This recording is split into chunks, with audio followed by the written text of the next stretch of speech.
Alright, so today we're going to talk about semi-open stance forehand. Used to be just an open stance. A couple of years ago I heard the term semi-open stance, so I kind of like that. And we're going to get into that today. But first off, let's talk about the grips we're going to use. So let's have a close-up of the grips. So we're going to take the top panel. This is number 1. Second panel is number 2, 3, and there's 8 of them. Octagon. So this is a little bit of advertising for Babla here. Anyway, yeah, what we're going to do is we're going to start with an Eastern grip forehand, which is my index knuckle for my right-hander on the 3rd panel. If I'm an evil lefty, I go this way and I count the opposite way. But I'm a righty, so we're going to start with an Eastern grip. So my easy way to find this is to slide my hand down the racket and find my knuckle on that 3rd panel. All right, so here we go. Okay, so when the ball crosses the net, I'm going to start, what we're going to do is make a unit turn. And that is, I'm going to get my right foot's going to go this way, and my left and my right arm are going to work together, taking the racket back like this.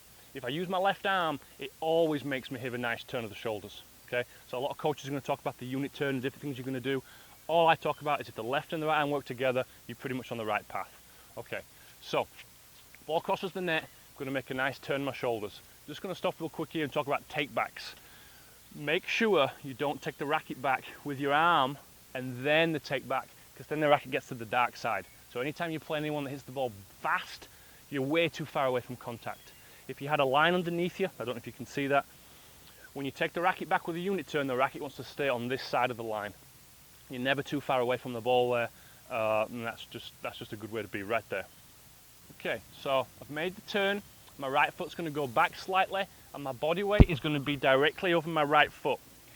I coach in America, so I always talk about shooting 3 throws. But obviously if you're watching this video in another country and you don't play basketball, I never grew up playing basketball, and I should because I'm super lanky.